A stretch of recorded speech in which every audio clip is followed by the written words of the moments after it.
Hey guys, welcome back to my channel और स्वागत है आप सबको मेरे चैनल में। और मैं हूँ वंशिता शर्मा और मेरे चैनल का नाम है द मैजिक गर्ल्स। मैं चाहती हूँ जिसने भी सब्सक्राइब नहीं किया है ना, वो चैनल को सब्सक्राइब कर ले ताकि आपको पता चलता रहे मेरी वीडियोस कब आ रही। समझ रहे हो आप?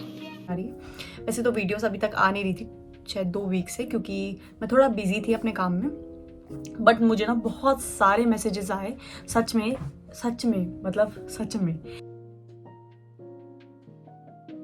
मुझे बहुत सारे मैसेजेस आए कि प्लीज़ आप हमें नेक्स्ट के बारे में बताएं, जो स्कॉलरशिप के थ्रू मैं आई हूँ यहाँ पे इंडिया से जापान, उस स्कॉलरशिप के बारे में बताएं। और मतलब अपनी स्टोरी शेयर करें। कुछ लोग मेरी स्टोरी जानना चाहते थे, कुछ लोग सिर्फ पर्टिकुलर नेक्स्ट के बारे में जानना चाहते थे। तो मैंने सोचा why not make a video on this topic. और यस, मैं भी बहुत एक्साइटेड हूँ अपनी स्टोरी शेयर करने के लिए, क्योंकि जब हम अपनी स्टोरी शेयर करते हैं तो मुझे लगता है हम सबसे ज़्यादा रियल होते हैं। ठीक है, मतलब हाँ, आज मतलब मेरी जो वीडियो व्लॉग जो भी है, ये जो होने वाला है, ये बहुत ज़्यादा रॉ होने वाला है, क्योंकि मैं पूरी स्टोरी स्टार्टिंग से एंड तक आप लोगों को बताना चाहती हूँ बिना ज़्यादा टाइम वेस्ट करे। Let's get started. चलिए शुरू करते हैं।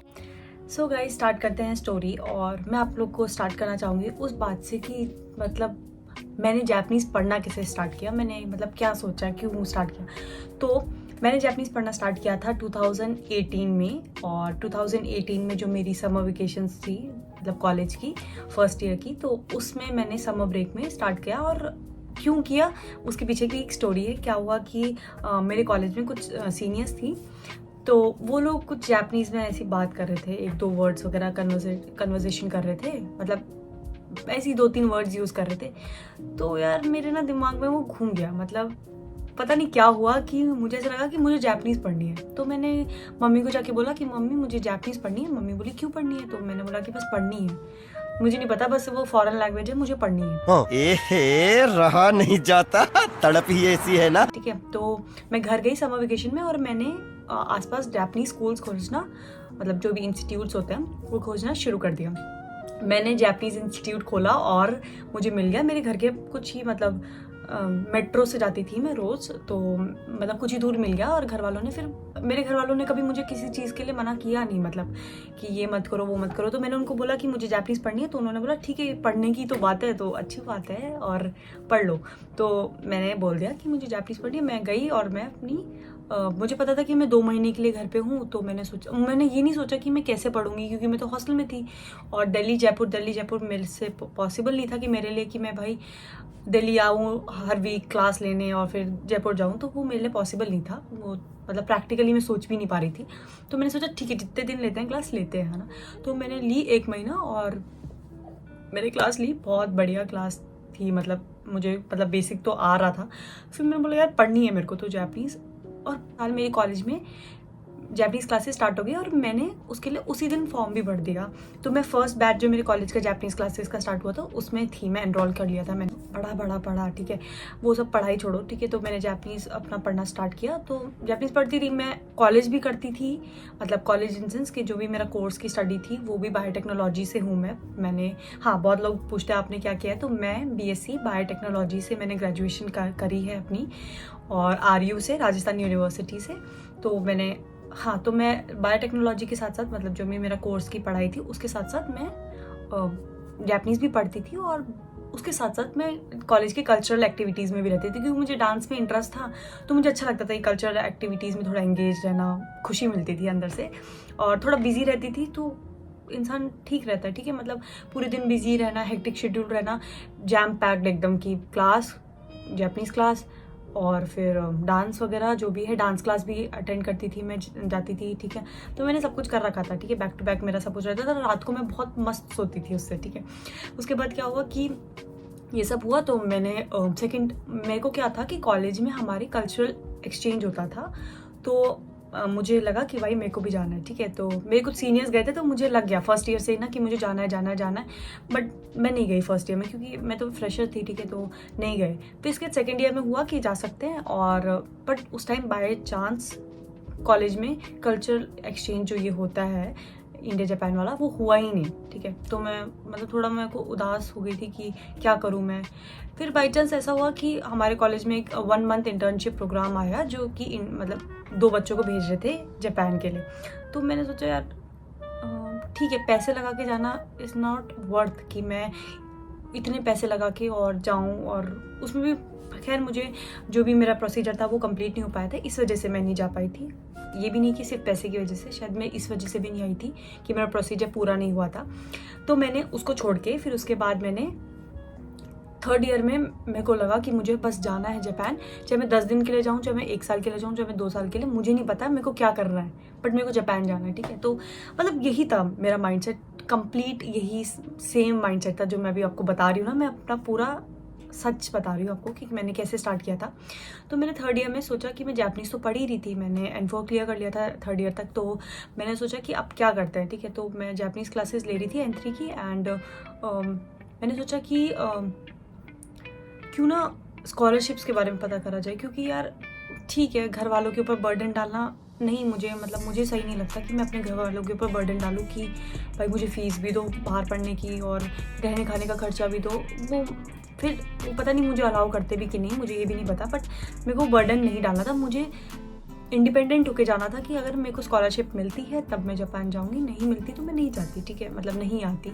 तो क्या हुआ कि मैंने 3rd ईयर में थोड़ा बहुत मेरे जो कॉलेज में प्रोफेसर थे, मेरी एक सीनियर थी कॉलेज में, तो वो जापान आई थी, तो उनको देख के ना वो दिमाग में आ गया था कि बस जाना है जापान, आना है, मतलब कैसे भी पढ़ने के लिए जाना है, चाहे मास्टर्स के लिए अप्लाई कर देती हूँ मैंने कर दिया मास्टर्स के लिए, ठीक है। मतलब मैंने अपने प्रोफेसर से बात की, प्रोफेसर इन सेंस कि मेरे कॉलेज में जो बात की, तो उनको लगा कि हाँ भाई हर कोई बोलता है कि भाई जापान जाना है, जापान जाना है, तो उनको लगा कि भाई क्या है, क्या नया है इस चीज़ में, ठीक है। तो कोई कुछ नहीं है, उन्होंने भी थोड़ा ऐसी कैजुअली लेके बोल दिया कि ऐसे से होता है, ठीक है।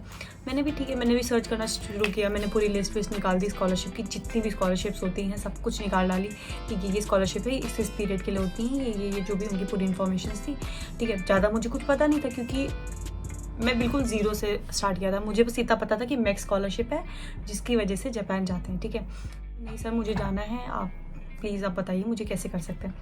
तो उन सर ने बोला कि आप प्रोफेसर्स को मेल करो और देखते हैं रिप्लाई जिसका आता है, जो आपको एक्सेप्ट कर सकता है अपने लैब में, उनके अंडर में आप जा सकते हो। फिर ठीक है, मैंने प्रोफेसर्स को मिल गया, बट किसी का रिवर्ट बैक नहीं आया, या फिर आया भी तो नेगेटिव था, ठीक है। तो फिर मैंने बाई चांस मुझे एक प्रोफेसर मिली जो कि मतलब मेरी फील्ड की थी, मेरे इंटरेस्ट मतलब जो भी मेरा मेजर है उसके इंटरेस्ट में थी। तो मैंने क्या किया कि उन प्रोफेसर को मेल किया, बाई चांस उन्होंने मुझे एक्सेप्ट कर लिया, एक पॉजिटिव रिप्लाई आया है, तो मैं खुश हो गई। तो उन्होंने फिर मेरा इंटरव्यू वगैरह का प्रोसीजर शुरू हुआ, एंड देन मतलब मैंने मैक्स्ट का सब कुछ भरा, मतलब मैक्स्ट का एप्लीकेशन फॉर्म वगैरह। अगर आप लोगों को भी मैक्स्ट के लिए करना है तो जो मेरा इस वीडियो का पार्ट 2 आएगा वो पूरा मैक्स्ट के ऊपर होगा। ये मैं अपनी स्टोरी बता रही हूँ कि मैंने क्या किया था, ठीक है। एंड पूरा मैक्स्ट के ऊपर जो होगा, जो पूरा मैक्स्ट का बताऊंगी मैं, वो नेक्स्ट पार्ट होगा इस वीडियो का। तो यस, वो भी देखना, ठीक है। तो हाँ, तो मैक्स्ट का क्या है, मैक्स्ट की एक ऑफिशियल साइट है, उस पर आप अपना जो भी सारे डॉक्यूमेंट्स वगैरह मिल जाते हैं। बट 2 तरीके होते हैं मैक्स्ट के, एक होता है यूनिवर्सिटी रिकमेंडेशन, एक होता है एम्बेसी रिकमेंडेशन। तो यूनिवर्सिटी रिकमेंडेशन के लिए आपको पहले प्रोफेसर ढूंढना पड़ता है, एंड देन वो प्रोफेसर आपकी सारी डॉक्यूमेंटेशंस वगैरह आगे मैक्स्ट में भेजता है। एंड एम्बेसी रिकमेंडेशन में आपको पहले एम्बेसी के लिए क्लियर करना पड़ता है, एंड देन एम्बेसी जो है आपके डॉक्यूमेंट्स क्या बोलते हैं मैक्स्ट को भेजेगी। बट उस बीच में आपको अपने लिए प्रोफेसर भी ढूंढना पड़ता है, ठीक है। तो मतलब वो टाइम देते हैं आपको। बट क्या है कि मैंने यूनिवर्सिटी रिकमेंडेशन वाला जो था मेथड वो चूज़ किया, तो चूज़ किया गया मतलब वो हो गया सब कुछ, ठीक है, बाय फ्लो, मतलब ऐसा चल रहा था जैसा भी चल रहा था। तो मेरी प्रोफेसर मिल गई, मैंने उनको पूरा इंटरव्यू प्रोसीजर हुआ कि सिलेक्शन वगैरह हुआ यूनिवर्सिटी, पहले तो यूनिवर्सिटी ने सिलेक्शन किया, फिर उसके बाद उन्होंने बोला कि हम आपके डॉक्यूमेंट्स भेजेंगे मैक्स्ट में। तो मैक्स्ट में मेरे डॉक्यूमेंट्स गए थे अराउंड फेब के, और जैन या फेब में ऐसे कुछ गए थे, ठीक है, जैन में गए थे। तो जैन में जाने के बाद उन्होंने मुझे साफ बोल दिया कि you have to wait till June. तो मैंने बोला ठीक है, अब तो कोई चांस ही नहीं था। बाई चांस जैन में डॉक्यूमेंट्स गए और मार्च में कोविड आ गया। एंड कोविड आ गया उस टाइम पे मुझे लगा कि ठीक है चला जाएगा, आ जाएगा, सबने यही सोचा था। खैर मेरे को क्या, सबने यही सोचा था कि आएगा और चला जाएगा कोविड। बट कोविड का क्या हुआ कि वो तो गया ही नहीं। तो क्या हुआ कि मेरे एग्ज़ाम्स तो थे मार्च में, 19 मार्च से शुरू होने वाले थे, बट कोविड की वजह से वो उसी दिन कैंसिल हो गए। अगर वो स्टार्ट हो जाते तो शायद होते रहते, बट वो उसी दिन कैंसिल हो गए और मेरे एग्ज़ाम्स डिले हो गए। एंड उस वजह से क्या हुआ कि मेरा जब फिर मेरे को, मैं वेट कर रही थी कि ठीक है एग्ज़ाम्स भी कब होंगे पता नहीं, रिज़ल्ट कब आएगा मैक्स का कुछ भी नहीं पता था, ठीक है, मतलब कुछ आर पार नहीं था। और मैंने किसी कॉलेज के फॉर्म्स भी नहीं भरे फिर, तो ठीक है। तो फिर क्या हुआ कि नेक्स्ट का जून 26 को मेरे को एक मेल आया मेरे कॉलेज से कि आपने नेक्स्ट का मेल चेक किया। मैंने बोला कि नहीं, मैं नानी के यहाँ पे थी, अपनी मज़े कर रही थी मस्त अपने मामा के यहाँ पे मस्त। तो एक दिन वहाँ पे नेटवर्क इशू था तो मैंने मेल खोल के देखा तो सच में मेल था और मतलब सिलेक्शन हो गया था नेक्स्ट का। तो वो फीलिंग होती है, मतलब वो फीलिंग खतरनाक थी। मतलब समझ ही नहीं आ रहा था कि, ऐसा लग रहा था हार्ट बीट मिस हो रही है सारी, समझ ही नहीं आ रहा क्या हो रहा है, क्या करूँ। दिमाग में सिर्फ एक चीज़ आई, वंशिता शॉपिंग करनी है, इसके अलावा कुछ नहीं आया। मतलब लिटरली यही दिमाग में आया कि वंशिता शॉपिंग करनी पड़ेगी तेरे को बहुत सारी। तो ये हुआ। उसके बाद मैंने मम्मी को जाके बताया, अपने घर में सबको बताया कि ऐसे ऐसे मेरा मैक्स में सिलेक्शन हो गया है और स्कॉलरशिप मिल गई मुझे।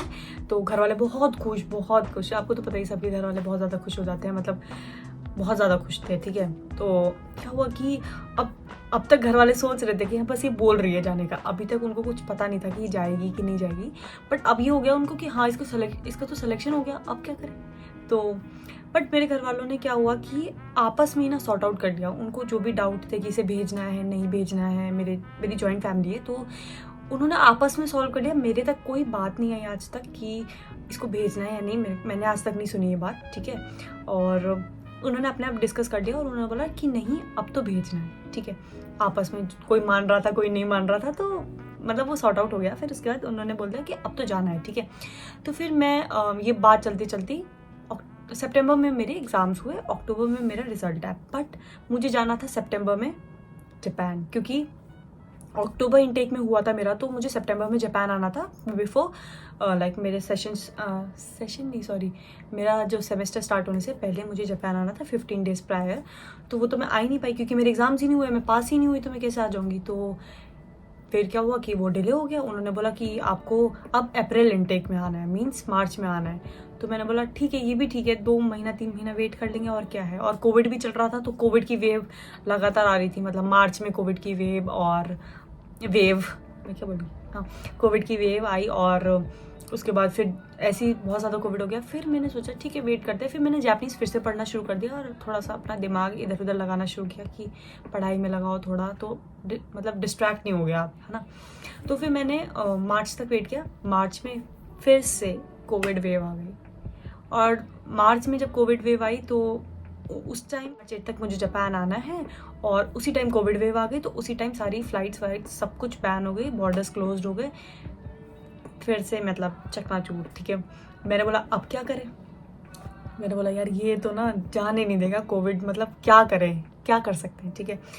बट अंदर से एक था कि ना वंशिता नहीं यार, तू ना सितंबर अक्टूबर तक वेट कर, अगर सितंबर अक्टूबर तक तेरा नहीं होता ना तो तू प्लान छोड़ देना, ये प्लान ही छोड़ देंगे हम कुछ और करेंगे इंडिया में, देखते हैं क्या करते हैं, पता नहीं, ठीक है। कभी मन करता कि अमेरिका US वगैरह का भर देती हूँ फॉर्म और वहाँ का देखते हैं क्या है, वहाँ के बॉर्डर्स खुल रहे थे तो मैंने बोला वहाँ का भर देते हैं। या फिर कभी मन करता कि नहीं इंडिया में ही करूँगी, अब तो मैं अब तो शादी करवा दो, ठीक है, अब नहीं कर रहा कुछ भी, अब दिमाग ख़राब हो गया बहुत ज़्यादा।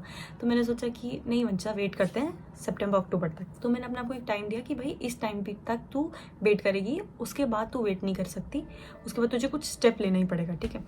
तो मैंने सोचा कि ठीक है, अब धीरे धीरे टाइम जा रहा था भाई। तो 1 साल हो गया था घर में, 1-1.5 साल हो गया था घर में बैठे बैठे, सितंबर की बात है। तो अब घर वाले भी पूछते हैं क्या कर रही है, इतने बड़े हो गए, ऐसा भी नहीं कि भाई हम 9th-10th में बच्चे हैं तो घर वालों को कोई फ़र्क नहीं पड़ रहा घर में बैठे हैं तो, बट बड़े हैं और पढ़ना भी है, लड़की भी है, सब कुछ सारी प्रॉब्लम्स एक साथ, ठीक है। तो उस टाइम लगता था यार क्या हो गया, मतलब क्या करें, क्या मतलब कुछ समझ नहीं आता था, ठीक है, मतलब कुछ समझ नहीं आता था। ऐसा लगता था, एक पल को लगता था कि यार छोड़ दे, एक पल को लगता था यार कैसे छोड़ दे, इतनी मेहनत की है, 1-1.5 साल लगे रहे इसमें, फॉर्म्स वगैरह में, डॉक्यूमेंटेशन बहुत बहुत लंबा प्रोसीजर होता है, लंबा इन सेंस बहुत, एक भी गलती और आपका पूरी मेहनत ख़राब हो सकती है, ठीक है। तो मैंने सोचा नहीं, छोड़ते नहीं है। तो फिर सितंबर, मुझे अंदर से फीलिंग भी आ रही थी कि ना मैं सितंबर में जा सकती हूँ, सितंबर अक्टूबर में।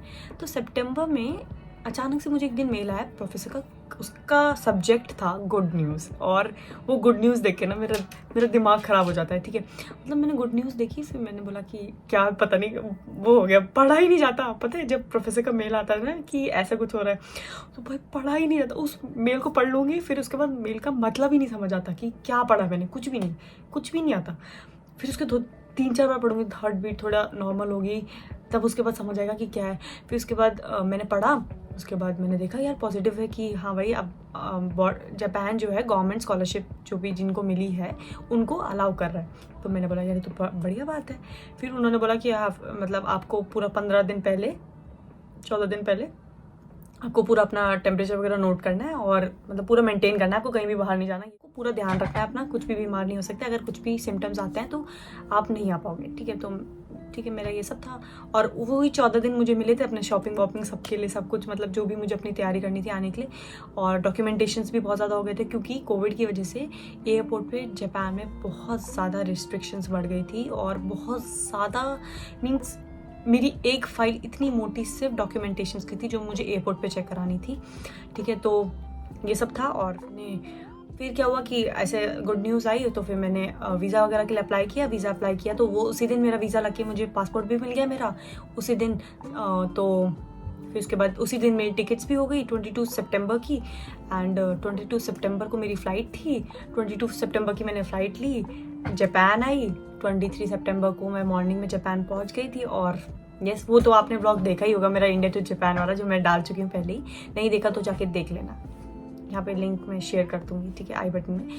तो यस, तो फिर मैं जापान आ गई, और अब मैं यहाँ पे मास्टर्स इन फार्मास्यूटिकल कर रही हूँ, मतलब मेरा जो फील्ड है, और साइड बाय साइड मेरा रिसर्च, मतलब अभी तो मैं रिसर्च स्टूडेंट हूँ 6 मंथ्स के लिए, ठीक है। तो उसके बाद मेरी मास्टर्स शुरू हो जाएगी अप्रैल से। एंड यस, ये स्टोरी मेरी पूरी जो थी, जो पूरी रॉ एंड जो भी है, जैसी भी है, आपको अच्छी लगे तो लाइक सब्सक्राइब शेयर ज़रूर करना। और यस, अगर आप लोग भी जापान आना चाहते हो, मतलब चाहते हो कि इंडिपेंडेंट हो जाओ और जो भी है, तो उसके लिए थोड़ा सा मेहनत करें। और कुछ भी इम्पॉसिबल तो नहीं है कि आप नहीं कर सकते। ऐसा अगर कोई बोलता है आपको कि वो इम्पॉसिबल नहीं है, तो मैंने पहले भी बात ये बोली है कि अगर कोई बोलता है कि वो इम्पॉसिबल है, तो वो उसके लिए इम्पॉसिबल है, आपके लिए नहीं है। तो वो चीज़ करो, ठीक है, लग जाओ। जिस चीज़ को आप चाह रहे हो कि आप कर सको, मतलब जिस चीज़ को आप चाहते हो कि आप करो, उस चीज़ के पीछे लग जाओ अच्छे से, ठीक है। अभी यहाँ पे आने के बाद भी मुझे बहुत सारी प्रॉब्लम्स फेस करनी पड़ती हैं, जैसे अकेले रहना है तो थोड़ा घर का भी याद आती रहती है, या फिर कभी कभी पढ़ाई में भी, क्योंकि लैंग्वेज तो है ही एक बैरियर, जो कि भाई मैंने जापानीज़ पढ़ी है, अभी तक यूज़ नहीं की थी ना, अपनी कन्वर्सेशन वगैरह जो भी थी मेरी, वो इतनी स्ट्रांग नहीं थी। तो अब मैं कर रही हूँ, अब मुझे अच्छा लगता है कि मैं जापानीज़ में बात कर पाती हूँ, समझ पाती हूँ, मेन जो है मैं सारा समझ पाती हूँ जापानीज़, ठीक है। अभी भी मैं बहुत ज़्यादा मेहनत कर रही हूँ, मैच करने की ट्राई कर रही हूँ, इंडिया और जापान का जो भी एजुकेशन सिस्टम है उसको मैच करने की ट्राई करती हूँ, ज़्यादा से ज़्यादा प्रैक्टिस करती हूँ कि जो भी मेरी गलतियाँ 1 बार हो रही है, 2 बार हो रही है, 10 बार नहीं होगी फिर वो, तो मैं ट्राई कर रही हूँ अभी। अच्छा लगेगा मुझे भी, कोई यार आएगा तो अच्छा लगेगा कि मेरी वीडियो देखी, कोई मोटिवेट हुआ, आया जापान। एंड जो भी इन्फॉर्मेशन आपको मैक्स्ट के बारे में चाहिए, वो मैं नेक्स्ट वीडियो में पूरी की पूरी एक प्रॉपर तरीके से आपको समझाऊंगी कि मैक्स्ट के लिए कैसे अप्लाई करते हैं एंड कैसे कैसे प्रोसीजर होता है पूरा, वो मैं आपको पूरा नेक्स्ट पार्ट में बताऊंगी इस वीडियो के। सो बने रहें मेरे चैनल पे, सब्सक्राइब कर दें, लाइक शेयर सब्सक्राइब सब कुछ कर दें यार, मैं कितनी बार बोलूँगी पता नहीं। और वीडियो अच्छी लगे तो ज़रूर कमेंट करें और बताएं आपको कौन सा पार्ट सबसे अच्छा लगा, ठीक है। एंड करते हैं वीडियो को, बहुत लंबा व्लॉग हो गया, शायद वीडियो हो गई। हंसते रहें, मुस्कुराते रहें, मिलते हैं नेक्स्ट वीडियो में, बाय बाय।